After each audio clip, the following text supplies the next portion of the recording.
de paz, que ao despertar de um novo homem nos induz. Te conclama, irmão, de última hora, a ingressar nesta seara de luz. Te conclama, irmão, de última hora, é agora. Que a infinita paz do Mestre Jesus possa nos envolver, nos trazer a paz, a tranquilidade e a harmonia nessa tarde e noite de um domingo, aonde vamos encerrando tantos afazeres e começamos a nos preparar para essa semana que nos aguarda. Agradeço a direção espiritual dessa casa que nos assiste, em especial o Dr. Bezerra de Menezes, e a direção encarnada pelo convite para que hoje pudéssemos aqui estar. Quando foi feito o convite, muitos temas passam e pensamos, um evangelho é tão rico, qual desses assuntos podemos levar para essa casa? Trabalhadores de Jesus, uma casa onde eu dei os meus primeiros passos no mundo espírita. A casa que me abraçou no início, aonde buscava eu compreender a doutrina do Cristo. E o tema, o homem de bem, veio à mente. Os espíritos sempre nos intuem. O homem de bem, para aqueles que já leram, para aqueles que já buscaram no Evangelho esse tema, sabe que é um texto longo, com vários itens, e todos os itens num grande convite à reforma íntima. Mas, meus irmãos, fazer a reforma íntima, mudar quem somos, os conceitos que já internalizamos, mudar verdades que o nosso espírito carrega por tanto tempo, é uma tarefa árdua, mas uma tarefa linda. Árdua, porque teremos que mexer com conteúdos não de uma única existência ou da presente existência, mas porque teremos que mexer com conteúdos emocionais da existência de espíritos que somos cada um de nós. Então, quando se pensa no homem de bem, e esse é a busca que os nossos espíritos fazem, na verdade, esse é o destino a qual a humanidade está sendo impulsionada a sermos pessoas do bem, que pensam o bem e que fazem o bem. Por esse ser o caminho, todos nós teremos que abraçar esse desejo de nos modificar. Mas vamos a nos perguntar: como posso eu ser uma pessoa do bem? Como posso eu ser o que os espíritos nos orientam, principalmente através do Evangelho, segundo o Espiritismo, que nos orientam através das suas mensagens e, acima de tudo, mensagens, orientações que foram ensinadas pelo grande Mestre Jesus. Então, vamos começar a pensar no porquê dos empecilhos que vamos a trazer. Então, a primeira coisa que nós temos que pensar é a memória. Aí vocês podem perguntar assim: Dirce, mas o que a memória tem a ver com o homem de bem? Tudo. Não é lá que está armazenado quem somos? Não é lá que está depositado o conteúdo emocional da existência de cada um de nós? Sim. Então, para pensarmos no homem de bem, precisamos compreender o que seja a memória para o espírito. Vou brincar assim com vocês. Os mais jovens talvez não saibam, os da minha faixa etária adiante, né? Vão saber do que falo. Rádio Globo AM, quem lembra? Muita gente. Tem cheirinho de café Capital, não tem? Eu vi daqui os sorrisos. Isso é memória, gente. Né? Tinha um jingle até desse café. Digo mais. Programa do Haroldo de Andrade. Quem lembra? Olha, é porque vocês não estão conseguindo ver os rostinhos sorrindo de uma grata lembrança, né? E nesse programa tinha um momento em que era lida uma cartinha, tinha até uma música introdutória que deve estar muito viva nas lembranças de quem passou por essa época. Isso é uma memória. Por que eu trago essas lembranças? Porque para mim, Dirce, essa é uma doce lembrança de uma família pequenininha, que é a minha, e que eu me lembro do cheirinho da comida sendo feita, porque o programa do Haroldo de Andrade já ia se aproximando de um horáriozinho de almoço, que eu me lembro de minha mãe trabalhando, eu me lembro de coisas boas. Então, Rádio Globo AM, esses programas, o jingle do comercial que passava, tudo isso forma uma grata memória afetiva que me trazem recordações lindíssimas. Mas pode ser que para outras pessoas não seja assim. Por isso que eu brinquei, ninguém faz os cálculos aí não. Os mais jovens que não sabem nem do que eu estou falando, não façam os cálculos da idade. É feio tentar calcular a idade de alguém. Mas, quando essa memória se abre e essas doces lembranças retornam, eu ganho um impulsionamento para seguir adiante. Então, vamos pensando assim. Qual é o tempo? Por quantas vidas, por quantas reencarnações um espírito viveu? Talvez não consigamos mensurar. Sabe por quê? Porque para o espírito, o tempo que ele conta é o tempo das suas memórias. Para o espírito, as vidas que ele viveu, o que foi importante, positivo ou negativo, o impacto das emoções do que ele sentiu, o que ficou para ele como marca, está guardado na memória. Por isso, uma memória, ela faz com que um fato, ele associe-se a uma emoção, e isso se torna um sentimento. Eu passo a sentir na mente o quanto aquela situação foi representativa para mim.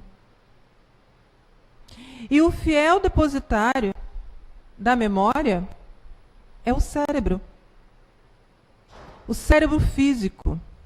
Ele é um grande filtro aonde aqueles impactos dos sentimentos não chegarão até nós de uma forma tão violenta, mas através de recordações.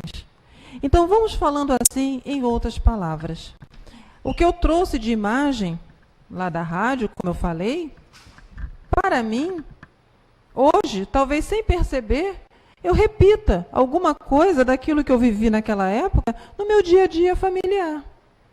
Por exemplo, eu tenho até hoje o hábito de estar preparando um alimento e ter, hoje, por exemplo, uma televisão ligada. Na época, se tinha um som que vinha do rádio.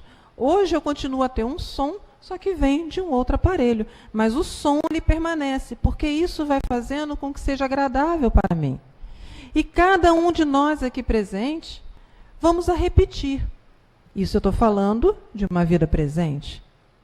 Agora, comecemos a pensar, meus irmãos, de forma bem tranquila. Quantas atitudes, quantos gestos, quantas ações os nossos espíritos, nós, espíritos reencarnantes, não estamos a repetir porque ainda estamos presos devido ao que foi positivo ou negativo a uma existência anterior. Quantos de nós? Quantos de nós não estamos presos a conceitos por força daquilo que já vivemos? Quantos de nós ainda somos, como é uma palavra muito dita no meio espírita, o homem velho, porque não remexemos na nossa memória para permitir a entrada do que é novo? Comecemos a pensar nisso. Às vezes não entendemos que por mais que alguém nos oriente, Por mais que alguém nos diga que já não podemos mais trilhar aquele caminho, e nós estamos a repeti-lo. Até desejamos não mais, mas não compreendemos por que ainda volto ao mesmo ponto. Porque ainda não introjetamos em nós novos conceitos. Porque não introjetamos em nós novas formas. Porque ainda não aceitamos em nós que é necessário essa mudança. Então precisamos remexer na nossa memória. Como disse antes, a memória, ela está guardada no meu cérebro físico. O meu cérebro físico, ele guarda aquele sentimento, filtra para que eu não sofra um impacto, e eu vou aprendendo coisas, mesmo que eu não mude outras. Isso não tem como nós termos controle sobre. Eu posso não mudar um pensamento, mas novos chegam. O processo de aprendizagem, ele ocorre desde o momento em que eu chego até o momento que eu vou partir. Daí, a necessidade que nós temos de algumas coisas que hoje vivemos de forma tão tranquila. 1, reencarnar e ter um núcleo familiar. 2, passar pela infância. Vamos pensando assim. Se falamos de memória, que o tempo do espírito está na sua memória, se falamos que essa memória precisa ser remexida para que novos conceitos ali entrem, mesmo que eles surjam, mas se eles não forem remexidos, vai ser difícil adquirirmos outros. Então, a providência divina, no planeta Terra, na condição moral e emocional que hoje vivemos, nós reencarnamos e encontramos algo chamado família, que irá cuidar de mim e me trazer novos momentos para que o meu espírito possa se refazer. Dentro da família, nós passamos pelo período da infância. 10 anos que o espírito passa por essa etapa. 10 anos que o cérebro, ali está a memória, ele, no desligamento que houve com a morte do corpo, no retorno desse espírito a um novo corpo, ele pode passar por esse processo onde o cérebro ainda não guarda, ainda não pode acessar com tanta força a sua memória. E este é o primeiro ponto em que a espiritualidade, pela misericórdia de Deus, permite que tenhamos o primeiro contato com novos conceitos. 10 anos da vida do espírito. Ali na infância, já nos diz lá no Evangelho, que precisamos observar quais são as tendências que aquela criança já apresenta. Nesses 10 anos, nós vamos levando para ela nova conceituação moral. Nós vamos ensinando a ela regras. Nesses 10 anos, ela vai tendo contato com um pequeno núcleo que é o familiar, depois com o segundo núcleo social, que é a escola.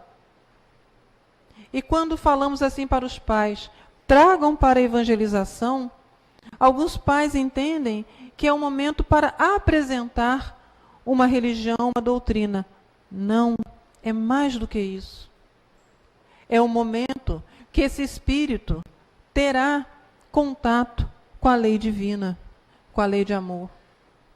Quantos espíritos reencarnam e, por força de tudo que passaram em séculos anteriores diante da religião, não temem a Deus? Quantos espíritos, por força de tudo que viveram em muitos outros tempos, não conseguem compreender a Jesus?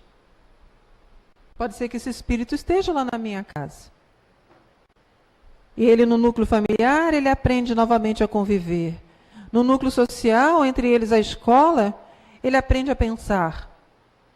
E nos estudos voltados para a doutrina do Cristo, ele consegue acalmar-se diante das verdades de Deus. 10 anos.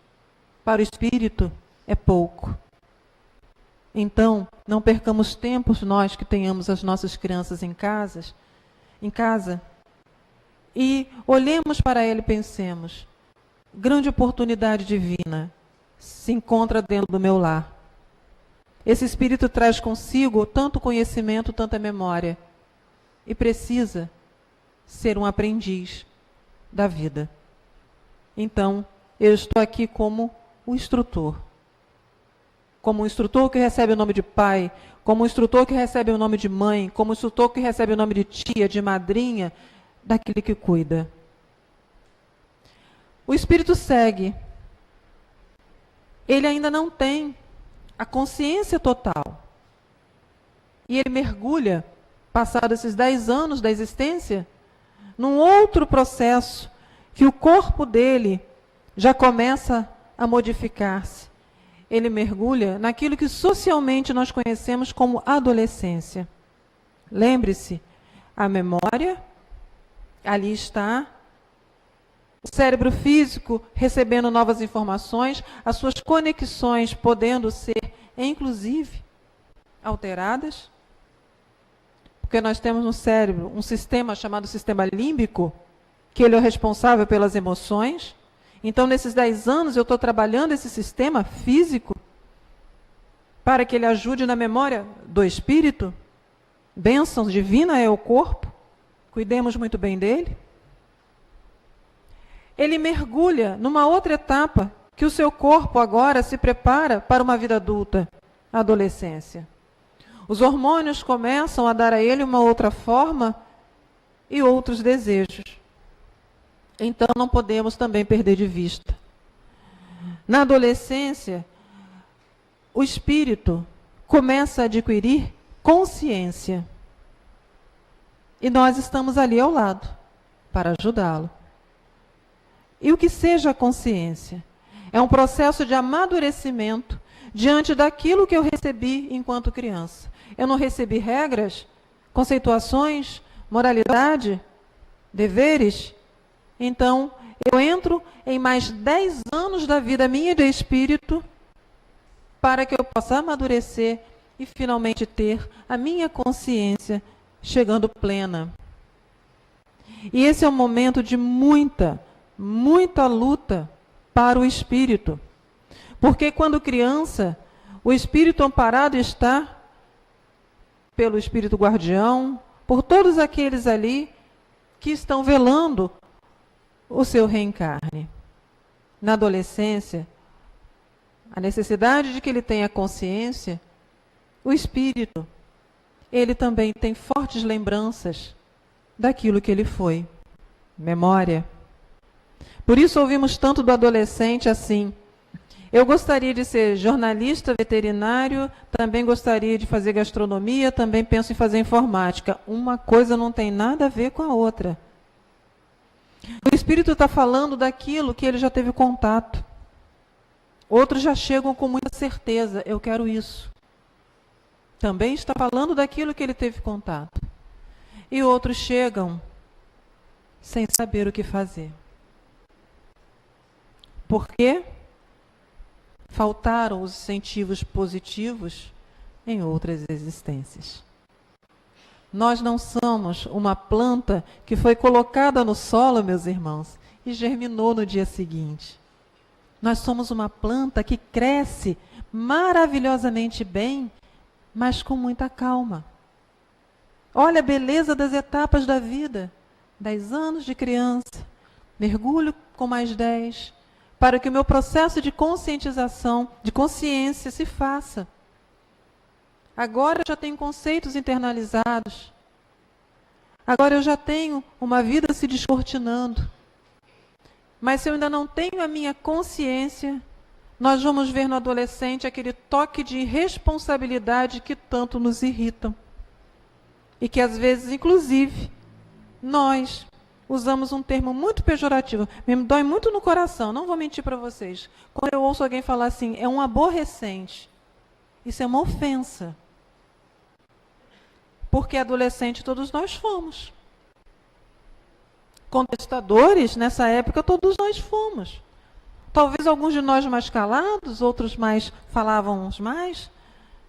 Mas eu entendo que é um espírito que está em busca da consciência, do amadurecimento, do refazer quem ele é, e que ele está entre as memórias que ele foi e que ele sabe que precisa ser. Não, ali não tem um aborrecente, ali tem um espírito que está no momento da sua existência. Então, aos poucos, eu acho que vai ficando mais claro para nós que a consciência é aquilo que eu vivi, a forma como a minha emoção começa a trabalhar, o meu amadurecimento emocional e as escolhas que eu irei fazer. Por isso que muitos de nós temos dúvidas sobre as nossas escolhas, mesmo que sejamos adolescentes de 100 anos. Porque às vezes ainda temos atitudes que os outros nos repreendem, ou nós, veladamente, também nos repreendemos.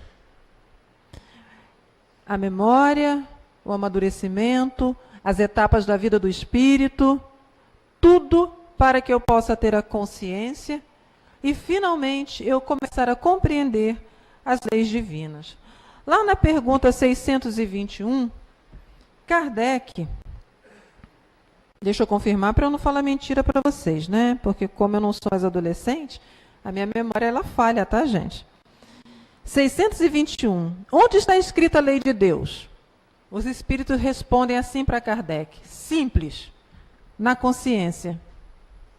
Às vezes eu fico imaginando Kardec quando resolvia as respostas dos espíritos, que os espíritos às vezes respondiam para Kardec assim, uma coisa curta. Né? Eu fico imaginando, se Kardec deveria fazer assim, Onde está escrita a lei de Deus? Na consciência. E eles continuam. Kardec insiste, visto que o homem traz em sua consciência a lei de Deus, que necessidade havia dela lhe ser revelada? Ele a esquecer e desprezara. Quis então Deus lhe fosse lembrada. Por que eu falei da memória e chegamos na consciência? Porque se a lei de Deus está escrita na minha consciência, isso significa que enquanto eu não acessar a minha consciência, ou seja, enquanto eu não tiver o meu amadurecimento, enquanto eu não tiver o aprendizado das minhas escolhas, tendo passado já por essas fases que o espírito passa, como eu disse, infância e adolescência, eu posso correr o risco de ainda, vou brincar assim com vocês, me atropelar nas leis de Deus. Me atropelar por não compreendê-las. Quantas memórias guardamos, meus irmãos? Não sabemos. Mas se olharmos a história e os séculos, nós veremos que os conceitos de igualdade, fraternidade e liberdade não são os conceitos que hoje temos. Se olharmos na história, nós veremos que em vidas anteriores, a fraternidade não era exatamente uma palavra que unia os povos ou até mesmo as famílias. Nós tínhamos um olhar de superioridade e não de fraternidade. Se olharmos a história e séculos que vivemos, uma família e o pai desta família, para defendê-la, ele precisava muitas das vezes da força bruta. Nós vamos olhar e ver a mulher em séculos anteriores vivendo algo como se fosse o nada. E num sofrimento muito grande diante de muitas coisas. Isso não se apagou dentro de nós. Então reencarnamos numa sociedade já com suas leis mais definidas, numa sociedade dizendo que a fraternidade, a igualdade e a liberdade é o que existe e o que une as pessoas, mas por força daquilo que eu vivi, por não ter amadurecido a minha emoção, por ter ficado presa às minhas memórias, eu inauguro uma reencarnação confundindo justiça com vingança. confundindo caridade com obrigação, confundindo amor com desejo, que é um pouco que hoje observamos na nossa sociedade. Por isso, para remexer nessa memória, é que nós vamos ter esse ensino dos espíritos do homem de bem. Para nos lembrar que o bom sentimento é que traz a paz a um espírito. Então, lá, no primeiro parágrafozinho do homem de bem, está escrito assim: o verdadeiro homem de bem é aquele que pratica a lei de justiça, de amor e de caridade. Se eu confundo essas três leis, se eu guardo comigo ainda impressões muito difíceis e penso que hoje ainda preciso me defender, como em tantas e tantas outras vidas, eu não vou estar praticando essa lei, mas porque isso não está escrito na minha consciência da forma como deveria. Porque ainda não me foram introjetados esses conceitos, como eu disse, vou me repetir, lá naquelas fases necessárias. E continuam os espíritos. Se ele interroga sua consciência, olha aí a consciência, sobre seus próprios atos, pergunta se não violou essa lei, se não praticou o mal, se fez todo o bem que podia, se desperdiçou voluntariamente uma ocasião de ser útil, se ninguém tem do que dele se queixar, pergunta, enfim, se fez aos outros tudo o que desejava que os outros fizessem a ele. Prestem bem atenção nesse primeiro parágrafo. O homem de bem, ele é aquele que interroga a si. Ele é aquele que questiona a própria verdade. O homem de bem é aquele que, no silêncio do seu ser, ele busca se conhecer, para que essa consciência torne-se firme diante do que ele vai viver com o outro. E segue os espíritos. O homem de bem, ele sabe que todas as vicissitudes da vida, todas as dores, todas as decepções, são provas ou expiações, e as aceita sem lamentar. Uma das coisas que eu ouvia muito, hoje até não ouço tanto, em relação à doutrina espírita, é de que o espírita, ele tinha um quê de se conformar com as coisas. Hoje até já não ouço tanto, porque eu vejo que o movimento espírita hoje, ele mostra que o espírita, ele busca reflexões, ele busca compreensão. Mas, quando se diz que o homem de bem é aquele que aceita o movimento da vida, porque ele entende que ali estão movimentos de provas e de expiações, vamos tentar entender então o que seja isso. Senão nós só vamos apenas repetir, e às vezes até no desejo nosso de consolar alguém, nós até diminuímos a dor do outro para ver se ele melhora. Eu diria assim, em outras palavras, às vezes por ouvirmos que precisamos aceitar as dores da vida, e na vontade de fazer o outro compreender isso, sofrer menos, nós mostramos a ele assim, olha, não precisa desse desespero todo. E isso não ajuda ninguém que está sofrendo. Então vamos pensar assim, o que serão provas, o que serão expiações? Prova, meus irmãos, é o que todos nós nesse planeta Terra vivemos. Prova é aquilo que vai fazendo com que eu reveja quem eu sou. Lembra, toda hora eu estou dizendo remexer na memória?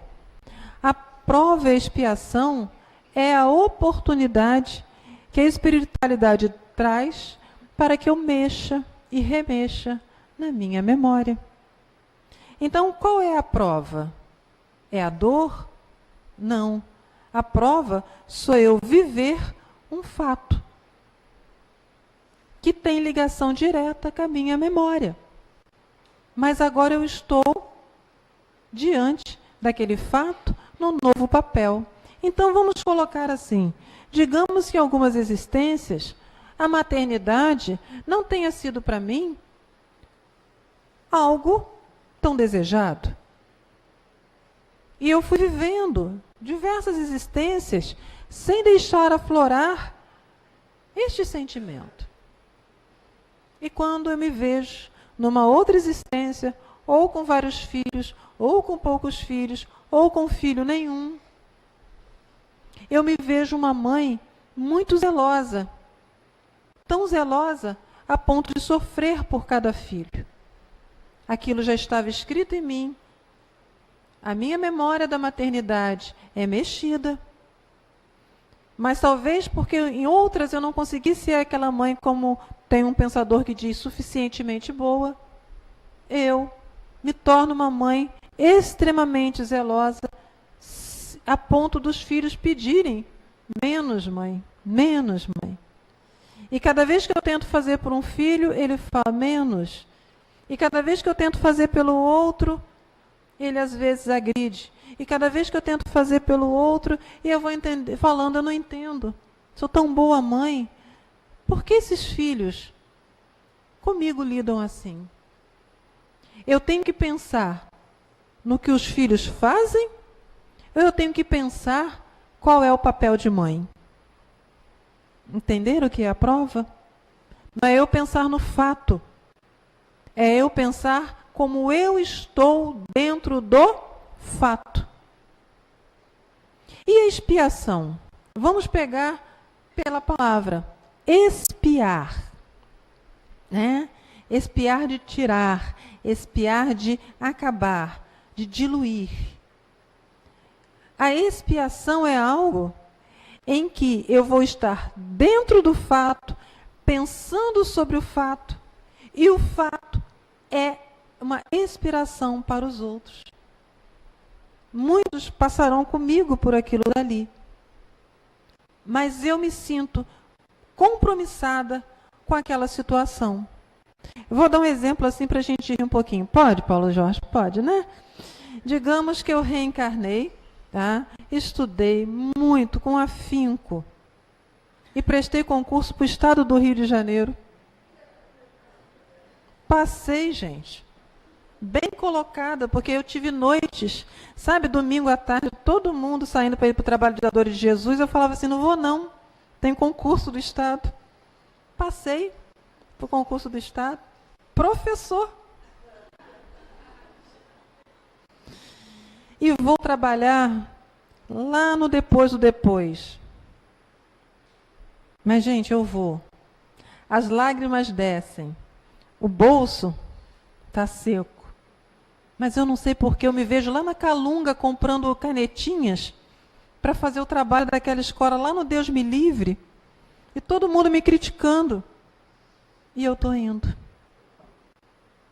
Isso é expiação, gente. Eu estou dentro do fato, vivendo o fato, mas o meu exemplo, ele é replicado. As pessoas falam, nossa, eu admiro fulana, eu admiro cicrano. Só Deus sabe o quanto que fulano e cicrano sofrem, mas ele lá está. Às vezes nós temos a ideia que a expiação é uma perda, é um sofrimento muito grande. A expiação é o compromisso do espírito com ele mesmo. Ali eu não estou expiando porque um dia eu devo ter deixado todo mundo para trás, não ensinei, não fiz isso, não. Ali o meu espírito está se enchendo de coragem e mexendo na memória de conceitos ruins que eu tinha sobre a vida, sobre as pessoas, sobre a sociedade. Então, eu não olho o fato, eu olho eu estando dentro do fato. No outro, eu olho eu dentro do fato, o fato, e eu ainda sou um exemplo, sem perceber, sem querer ser, para que outros também possam impulsionar-se. Por isso que a espiritualidade diz, o homem de bem é aquele que se interroga. Ele precisa conhecer a história dele. O espírito precisa saber quem ele é. Conheça-te a ti mesmo. para que ele possa avançar. Esse é o caminho trilhado por esse homem de bem. E segue a espiritualidade. Respeita todas as convicções sinceras dos outros e não amaldiçoa aqueles que não pensam como ele. Lembra que eu disse que em séculos e séculos atrás não havia igualdade, fraternidade e liberdade? Então eu não respeitava o que o outro falava. O meu pensamento era o que valia. Eu não entendia o que o outro necessitava. O meu pensamento era o que valia. Ou vocês acham que algumas das atrocidades que nós vimos pela humanidade há tanto tempo era porque todos eram tão ruins? Alguns acreditavam em si mesmo. E a maldade surgiu porque não ouviram ao outro, porque não aceitaram uma interferência de um outro alguém, porque não interrogaram a sua própria consciência, porque essa consciência nem formada estava. Hoje, a espiritualidade nos lembra que o homem de bem, ele tem que ter internalizado a ideia de igualdade. Ele precisa saber ouvir. Vamos trazer esse conceito para o nosso ano de 2018.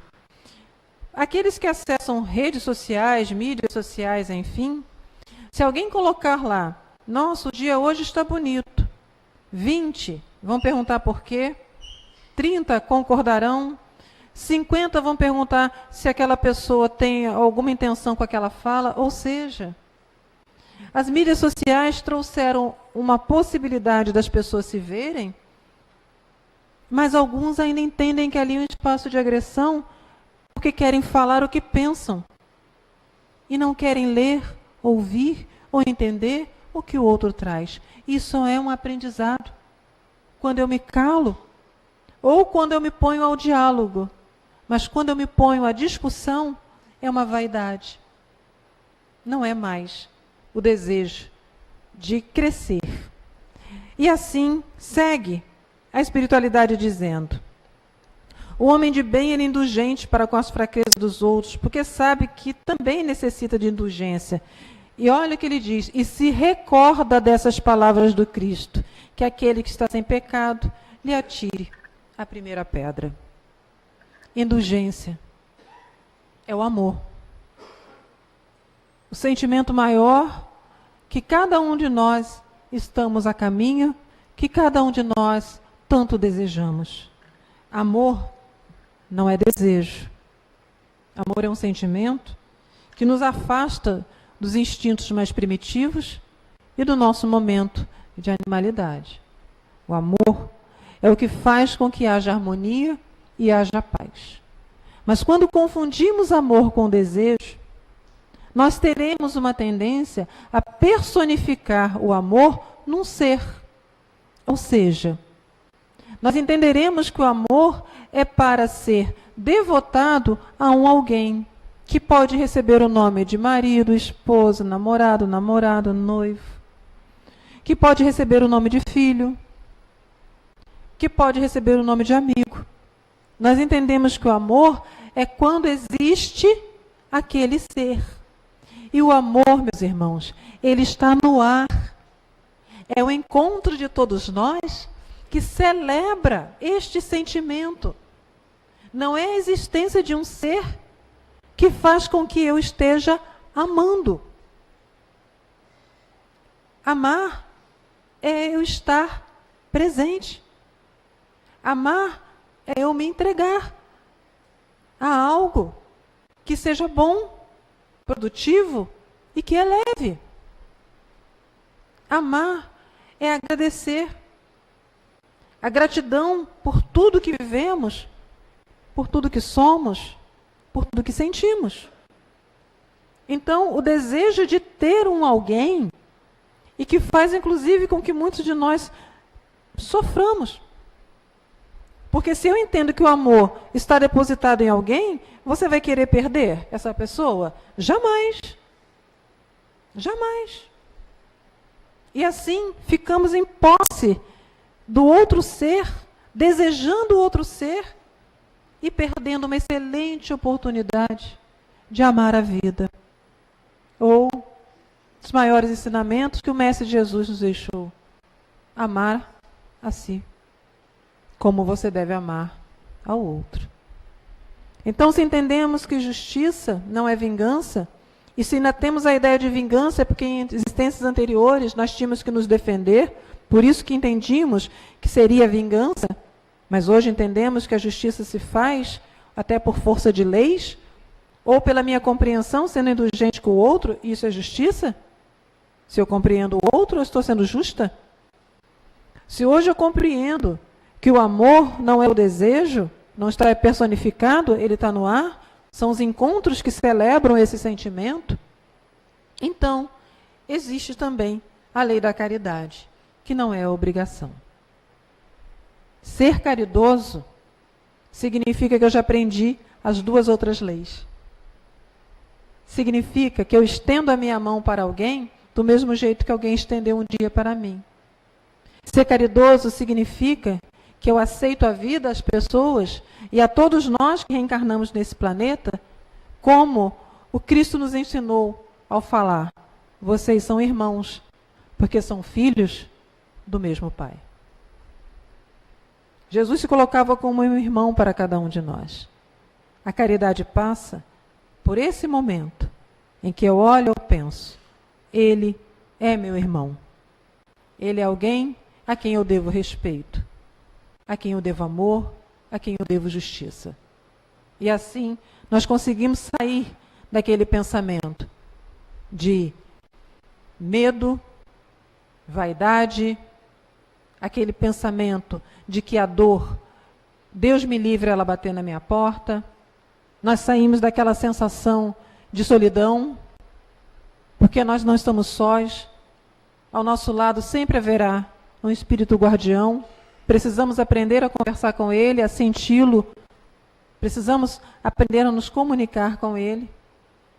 Assim nós vamos saindo daquela sensação de que somos vítimas da nossa própria história. A nossa história, meus irmãos, é a coisa mais bonita que poderia acontecer na vida de cada um de nós. Tenhamos respeito por ela. As memórias que habitam em nós, não tenham medo.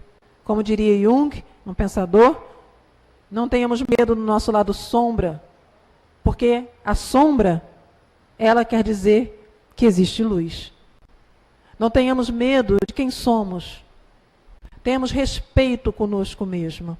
Cuidado com o nosso corpo físico, porque ele é o fiel depositário. A nossa memória, ela é filtrada, como eu disse no início, pelo cérebro, para que não soframos impacto e depois tenhamos tantas dificuldades.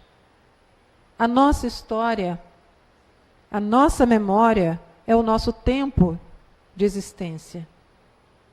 Vamos modificá-la com os ensinamentos que o Espírito trouxe. Por quê?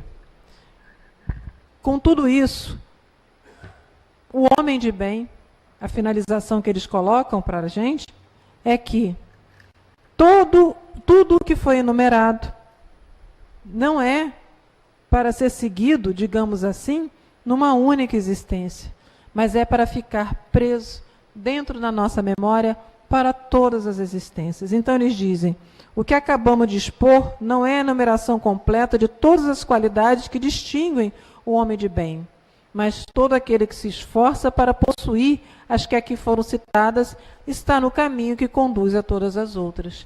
Creio eu que todos nós já buscamos esse caminho.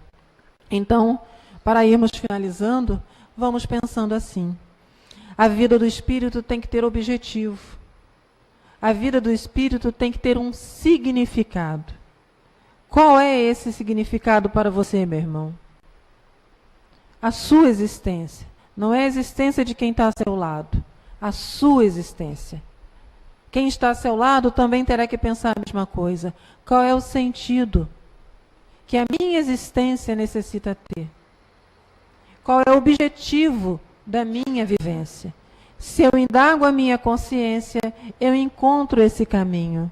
O objetivo da vida de cada um de nós é o aperfeiçoamento moral, para que tenhamos paz. Mas na história de cada um de nós como espírito, qual é o meu objetivo? O que busco?